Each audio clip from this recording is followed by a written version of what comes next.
एक पत्थर 45 मीटर की बुलंदी से गिराया गया है, यानी हमें जो बुलंदी दे दी है, हाइट दे दी है, वो कितनी है 45 मीटर। ये ज़मीन तक पहुंचने में कितना वक्त लेगा, यानी ऊपर से नीचे गिराया तो उसने कितने टाइम के बाद नीचे आना है। ज़मीन पर टकराने से ज़रा पहले इसकी वेलोसिटी कितनी होगी, और साथ में ये भी बताना है कि जब उसको ऊपर से हमने गिराया है तो उसकी वेलोसिटी क्या होगी। जब ऊपर से गिराया गया तो ऊपर पत्थर हमारे पास रेस्ट की हालत में था, इसलिए हम यहाँ पर लिखेंगे वी आई किसके बराबर है भाई, 0 के। यानी ऊपर से जब हमने यहाँ से पत्थर को गिराना है तो इस पॉइंट पर इसकी जो वेलोसिटी है इनिशियल वो 0 है, और ये है हमारे पास ज़मीन।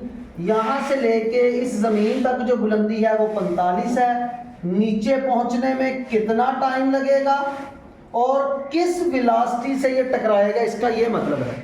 तो हमने ये दो चीज़ें इसमें मालूम करनी है।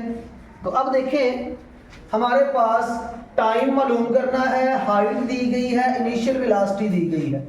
तो हम कौन सा फार्मूला लगाएं? हमें पता है सेकंड इक्वेशन का S is equal to V I T plus 1/2 G T square. अब g क्या है, ग्रेविटेशनल एक्सेलरेशन है, और इसकी कीमत जो है जब जिस्म ऊपर से नीचे आ रहा हो तो इसकी वैल्यू आपने 10 इस्तेमाल करनी है।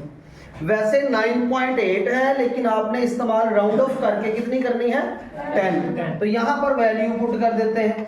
अब s फासला है, अब यहाँ पर ऊपर से जिस्म नीचे आ रहा है तो इसलिए हम s जो है इसको h ही कहेंगे।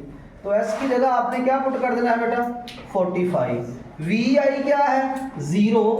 ये 0 को इससे मल्टीप्लाई करेंगे, सारा कुछ क्या हो जाएगा, 0 प्लस 1/2 जी की वैल्यू क्या है 10, और t हमने बेटा क्या करना है, मालूम करना है।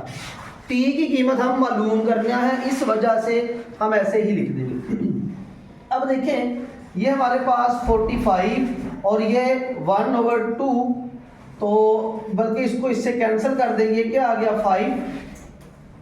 5t स्क्वायर, और ये 5 इस तरफ आके क्या हो गया डिवाइड, तो ये t स्क्वायर, और ये इससे कैंसिल होके क्या आ गया 9t स्क्वायर किसके बराबर आ गया 9। हमें t चाहिए, तो हमारे पास t की वैल्यू क्या है बेटा, दोनों तरफ स्क्वायर रूट ले लें तो t हमारे पास आ जाएगा 3 सेकंड।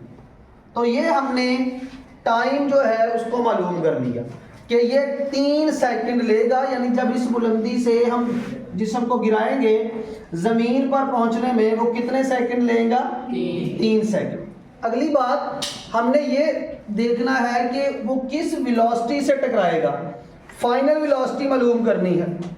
तो तीसरी इक्वेशन लगा लें, 2as is equal to vf² minus vi²। s किसके बराबर है हमारे पास, h के ही बराबर है। तो बेटा ये 2a की जगह हम यहाँ पे क्या लिखेंगे, g, क्योंकि a जो है ये एक्सेलरेशन है और g ग्रेविटेशनल एक्सेलरेशन है, ऊपर से जिस्म नीचे आ रहा है।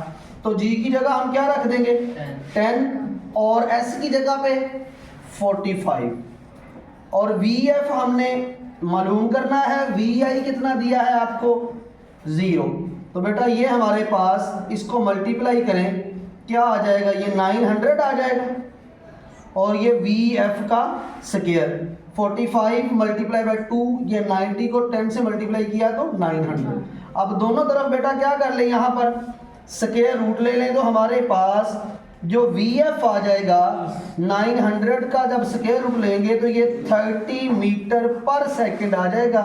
तो इसका मतलब हमारे पास जिस वेलोसिटी से पत्थर ज़मीन पर टकराएगा वो कितनी वेलोसिटी होगी, 30 मीटर पर सेकंड। तो ये हमारे पास था न्यूमेरिकल नंबर 7।